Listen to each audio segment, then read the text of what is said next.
நாம் இப்போ பார்த்துட்டு இருக்கக்கூடிய வீடியோ பார்த்தீங்கன்னா ரொம்ப ரொம்ப இன்ட்ரெஸ்டிங்கான ஒரு வீடியோ தாங்க. அதாவது திருவண்ணாமலையில் மகாதீபம் ஏற்றப்பட்ட உடனே அகோரிகள் ரொம்பவே ஆர்வத்தோட ஆசுவாசமாக ரொம்ப அசுர ஆட்டத்தை வந்து போட்டுட்ருக்காங்க. ஸோ அதனுடைய ஒரு சிறிய காட்சியை தான் நீங்கள் வந்து பார்த்துருக்கீங்க. இதனுடைய மிகப்பெரிய ஒரு இணைப்பானது நம்மளுடைய வீடியோக்கு இடையில வந்து இணைக்கப்பட்டிருக்கு. ஸோ அகோரிகள் அப்படின்றவங்க சிவனுடைய மறு உருவமாக வந்து காணப்படக்கூடியவங்க. இவர்கள் பார்த்தீங்கன்னா தற்போது திருவண்ணாமலையில் மகாதீபம் ஏற்றிய உடனே தன்னுடைய மகிழ்ச்சியை வெளிப்படுத்தக்கூடிய விதமாக தங்களுடைய அசுர ஆட்டத்தை வந்து போட்டுட்டு இருக்காங்க. இப்படி திருவண்ணாமலையில் மகாதீபம் ஏற்றிய உடனே சித்தர்கள் அதை காண்பதற்காக வராங்களோ அதே போல தாங்க அகோரிகளும். ஏன்னா இவங்க பார்த்தீங்கன்னா சிவனுடைய மறு வடிவம் அப்படின்னு சொல்லக்கூடியவங்க. பெரும்பாலும் இவங்க காசியில் அதிகமாக வந்து காணப்படுறாங்க. ஸோ இவங்களுடைய அமைப்புகளானது எப்படி இருக்கும், இவங்களை பற்றிய தெரிந்து கொள்ளாத நிறைய சுவாரஸ்யமான விஷயங்களையும் இந்த பதிவில் நம்ம தெரிஞ்சுக்கலாம். வீடியோக்குள்ளே போகிறதுக்கு முன்னாடி நீங்கள் நம்ம சேனலை சப்ஸ்கிரைப் பண்ணாமல் இருக்கீங்கன்னா மறக்காமல் சேனலை சப்ஸ்கிரைப் பண்ணிக்கோங்க. கூடவே பக்கத்தில் இருக்கிற பெல் ஐக்கானையும் கிளிக் பண்ணிக்கோங்க. அப்போ தான் நாங்கள் போடக்கூடிய வீடியோக்கள் எல்லாமே உங்களுக்கு நோட்டிஃபிகேஷனாக உடனுக்குடன் வந்தடையும். நீங்களும் பார்த்து பயன்பெறலாம். வாங்க வீடியோக்குள்ளே போகலாம். பொதுவாக அகோரிகள் அப்படிங்கிறவங்கள மண்டை ஓட்டு சாமியார் அப்படின்னு சொல்லுவாங்க. ஸோ இவங்கள் வாழ்க்கை முறை பார்த்திங்கன்னா சாதாரண மனிதர்களுடைய வாழ்க்கையை விட சற்று மாறுபட்டு இருக்கும். அதாவது நம்ம சாதாரண வாழ்க்கையில் இருக்கோம் அப்படின்னா இவங்களுடைய வாழ்க்கை முறை அசாதாரண வாழ்க்கை முறையாக தாங்க இருக்கும். இவங்களுடைய தோற்றமாக இருக்கட்டும், உணவாக இருக்கட்டும், பூஜை முறைகளாக இருக்கட்டும், இது எல்லாமே பார்த்திங்கன்னா நம்மள இருந்து நிறைய விஷயங்களில் வந்து வேறுபட்டு இருக்கும். அதுவும் இவங்களுடைய கதைகளையோ அல்லது விதிமுறைகளையோ பற்றி நம்ம கேட்டோம் அப்படின்னா பலருடைய ரத்தம் கூட உறைய செய்யக்கூடிய வகையில் இருக்குங்க. ரொம்ப ரொம்ப நம்ப முடியாத வகையில் வந்து காணப்படும். பொதுவாகவே அகோரிகள் வந்து தீய சக்திகளை வந்து பயிற்சி செய்யக்கூடியவங்களாக தான் வந்து பலரும் வந்து நம்பிட்டு இருக்காங்க. ஆனால் அது வந்து அப்படி கிடையாது, ஒரு தவறான ஒரு விஷயமும் கூட. ஏன்னா அகோரிகள் அப்படிங்கிறவங்க சிவனுடைய மறு வடிவமாகவும் தத்தோரியர் இன்னும் ஒரு சில யோகிகளினுடைய வடிவமாகவும் தான் வந்து நினைச்சிட்டு இருக்காங்க. இந்தியாவை பொறுத்த வரைக்கும் காசி நகரத்தில் அதிகமாக வந்து அகோரிகள் வந்து இருக்காங்க. ஏன்னா இந்த இடம் அகோரிகளுடைய இருப்பிடமாகவே வந்து காணப்படுது. எப்படி நம்மளுடைய ஊரில் நாட்டில் மனிதர்கள் சாதாரணமாக வந்து வாழ்ந்துட்டு இருக்கோமோ அதே போல தாங்க காசியிலும் பார்த்தீங்கன்னா இந்த அகோரிகள் வந்து சாதாரணமாகவே வந்து சுற்றி திரிவதை வந்து பார்க்க முடியும். ஸோ அந்த வகையில் யாரெல்லாம் காசிக்கு போயிருக்கீங்க, இது போன்ற அகோரிகளை நீங்கள் நேரில் தரிசனம் செய்திருக்கீங்களா அப்படின்றத பற்றியெல்லாம் மறக்காமல் கமெண்ட் பாக்ஸில் வந்து கமெண்ட் பண்ணுங்கள். அகோரிகளை பார்த்துருக்கக்கூடியவங்க மறக்காமல் வீடியோக்கு ஒரு லைக் பண்ணுங்கள். இந்தியாவை மட்டும் இல்லைங்க, இந்த நேபாளத்திலும் அகோரிகள் வந்து அதிக அளவு வந்து காணப்படுறாங்க.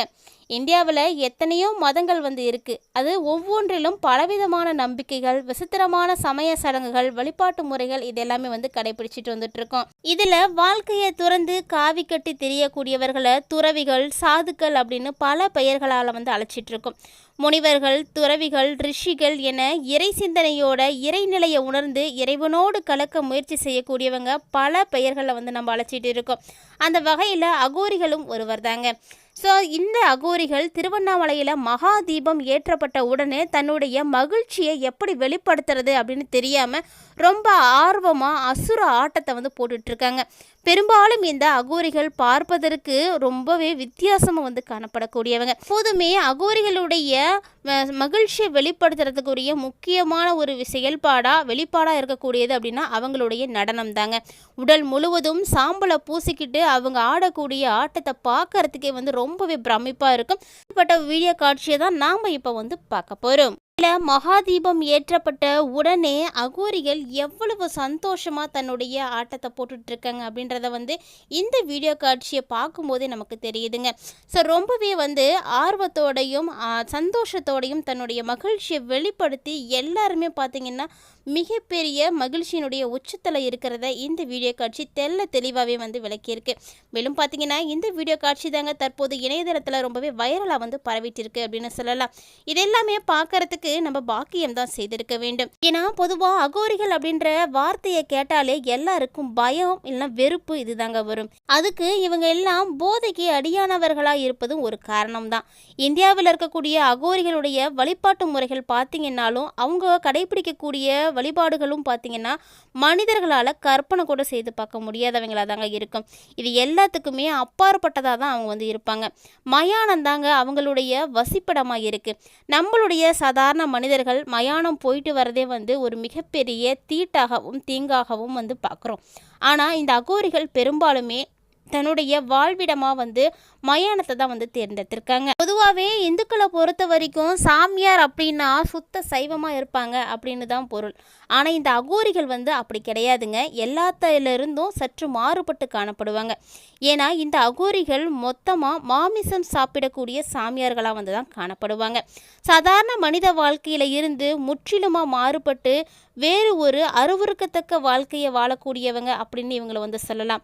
இவங்க பெரும்பாலும் தன்னுடைய இறை வழிபாட்டை சிவபெருமானோட மட்டுமே வந்து செய்துக்கிறாங்க.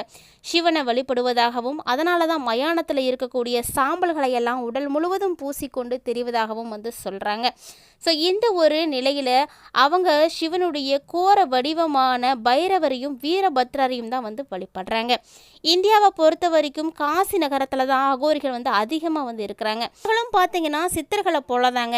எங்கே இருக்காங்க, எப்படி இருக்காங்க, எப்போ வருவாங்க போவாங்க, இதை பற்றிலாம் நம்ம யாருக்குமே வந்து தெரியாது. போனால் இவங்க ஆண்டு முழுவதுமே தனிமையில் பல்வேறு இடங்களில் வாழக்கூடியவங்க. மேலும் இவங்க பார்த்தீங்கன்னா கும்பமேளாவின் பொழுது ஒன்றா வந்து கூடுறாங்க. கங்கையில் வீசப்படக்கூடிய சாம்பல்களை எல்லாம் உடல் முழுவதும் பூசிக்கொண்டு மனித எலும்புகளை மாலையா போட்டுக்கிட்டு இது போல காரியங்களால தான் அகோரிகள் என்றாலே எல்லாருக்குமே வந்து ஒரு அச்சம் தரக்கூடிய வகையில இருக்கு.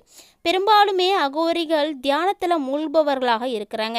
இவங்களுக்கு எதையுமே வந்து அடைய வேண்டும் அப்படிங்கிறது நோக்கமே வந்து கிடையாதுங்க. ஆனா அதே சமயம் தன்னை உணர்வது மட்டுமே ஒரு நோக்கமா வந்து இருக்கிறாங்க.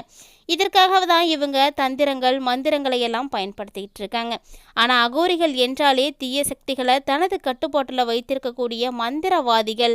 இவர்களால் எதுவுமே செய்ய முடியாது, இயற்கையை கூட கட்டுப்படுத்த முடியும் அப்படின்னு தவறாலாம் வந்து நினச்சிட்டு இருக்காங்க. ஸோ அகோரிகள் அப்படின்றவங்க ஒரு சிலர் தன்னை சிவனாக நினைத்து கொண்டு கையில் மண்டை ஓடு மணி ஆகியவற்றையெல்லாம் வைத்து கொண்டு மோட்சம் அடைய வேண்டும் என்பதற்காக மிகவுமே சக்தி வாய்ந்த மந்திரங்களை எல்லாம் உச்சரித்து கொண்டே இருப்பாங்க.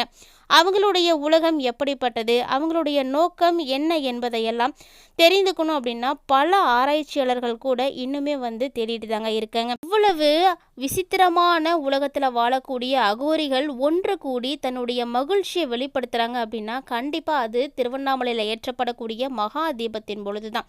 ஏன்னா இந்த மகா தீபம் அவ்வளவு விசேஷமானது. சிவபெருமானே இந்த தீபத்தை காண வருவார் அப்படின்றது தான் எல்லாராலையும் நம்பப்படக்கூடிய ஒரு விஷயம். ஸோ அப்படி இருக்கும் பொழுது அகோரிகள் தங்களுடைய மகிழ்ச்சியை வருடத்திற்கு ஒரு முறை வெளிப்படுத்தணும், சிவனுடைய ஆசியை வந்து கிடைக்கணும் அப்படின்றதுக்காக ரொம்பவே வந்து சந்தோஷமாக வந்து நடனம் ஆடுறாங்க. இவங்க வீரபத்ரர் போன்ற உக்கிரமான வடிவம் கொண்ட தெய்வங்களை தான் வழிபாடும் வந்து செய்துட்ருக்காங்க.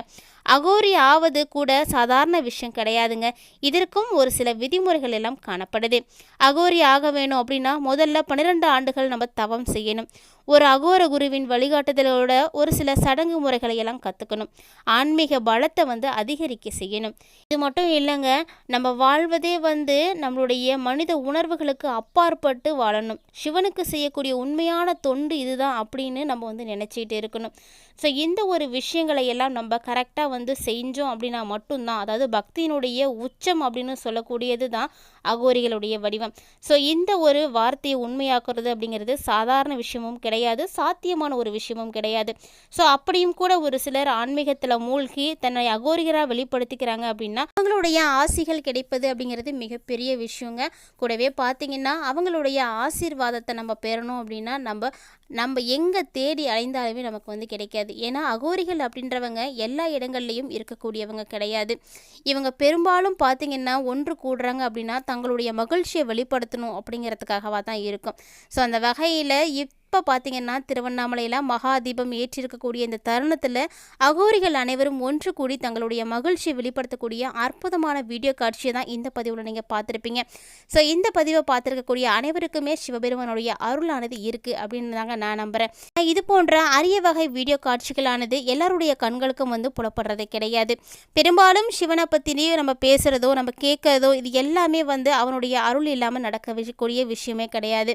ஸோ அந்த வகையில் சிவபெருமானுடைய மகாதீபத்தை காண வந்திருக்கக்கூடிய அகோரிகளுடைய அசுர ஆட்டத்தை பற்றி நீங்கள்லாம் நிறைய விஷயங்கள் பார்த்துருப்பீங்கன்னு நினைக்கிறேன். வீடியோ பிடிச்சிருந்தால் லைக் பண்ணுங்கள், ஷேர் பண்ணுங்கள், மறக்காமல் கமெண்ட் பண்ணுங்கள். இது மட்டும் இல்லாமல் இது போல் நிறைய இன்ட்ரெஸ்டிங்கான நியூஸ் பார்த்தீங்கன்னா நம்ம சேனலில் தினந்தோறும் அப்டேட் பண்ணிட்டு தான் இருக்கும். இது வரைக்கும் நீங்கள் பார்க்கல அப்படின்னா மறக்காமல் சேனலை விசிட் பண்ணி பார்த்து பயன்பெறுங்க. மீண்டும் மற்றொரு சுவாரஸ்யமான ஆன்மீகம் சார்ந்த பதிவில் சந்திக்கலாம்.